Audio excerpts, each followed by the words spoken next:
नमस्कार साथियों। हमारे देश में लोकतंत्र के महापर्व लोकसभा चुनाव चल रहे हैं। ऐसा ही एक चुनाव स्वर्गीय इंदिरा जी की हत्या के बाद सन 1984 में भी हमारे देश में आम चुनाव थे।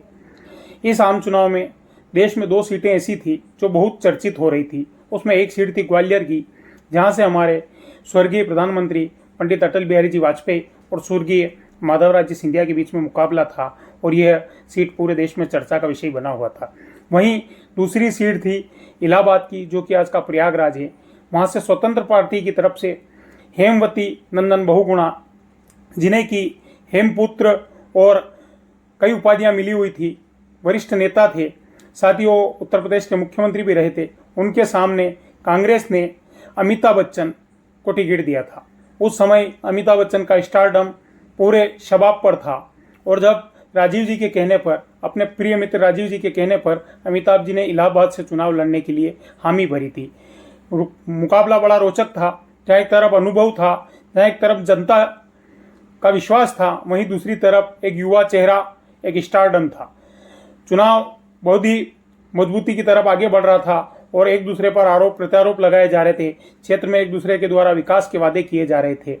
एक दिन की बात है कि दोनों नेता प्रचार करते हुए आमने सामने आ गए। दोनों ने अपनी गाड़ियां रोकी, गाड़ियों से उतरे, एक दूसरे का अभिवादन किया। अमिताभ बच्चन जी ने हेमवती नंदन बहुगुणा जी को प्रणाम करते हुए कहा कि आप मुझे आशीर्वाद दीजिए। तो उन्होंने कहा कि जिस क्षेत्र में हो वहाँ सफलता प्राप्त करो। तो अमिताभ जी ने कहा कि आप मुझे विजय का आशीर्वाद दीजिए। तो बहुगुणा जी बोले कि मैंने बोला तो है कि जिस क्षेत्र में हो वहाँ सफलता प्राप्त करो। इस पर अमिताभ जी ने कहा कि मैं तो अभी राजनीति के क्षेत्र में हूँ। मुकाबला चल रहा था, जहाँ अमिताभ बच्चन के साथ उनकी पत्नी फिल्म अभिनेत्री जया बच्चन भी कंधे से कंधे मिलाकर प्रचार कर रही थी।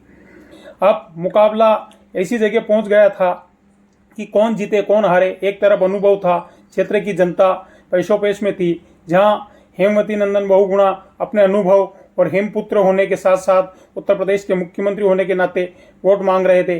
वहीं अमिताभ बच्चन गंगा किनारे का छोरा कह करके अपने को गंगा का बेटा बताकर वोट मांग रहे थे। मुकाबला रोचकता की स्थिति में हुआ। आखिर मतदान का दिन आया और यह पहला चुनाव था जिसमें 4000 किसिंग वोट पड़े थे। अमिताभ बच्चन की लोकप्रियता इतनी थी कि उनको जो मतदान देने गई युवतियां, उन्होंने अमिताभ बच्चन के नाम और कांग्रेस के चुनाव चिन्ह पर लिपस्टिक से किस के निशान दे दिए थे, जो वोट गणना के दौरान खारिज कर दिए गए।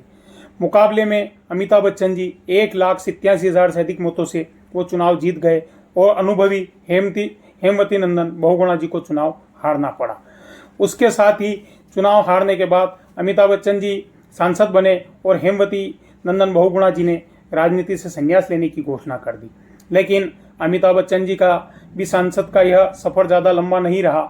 एक दिन वो अपने प्रिय मित्र बचपन के साथी अमिताभ जी से मिलने गए और उन्होंने, अमिताभ जी ने जब उनसे बात करी राजीव जी से, क्योंकि उस समय बफोर्स घोटाले में अमिताभ बच्चन जी का नाम भी राजीव जी के साथ घसीटा जा रहा था।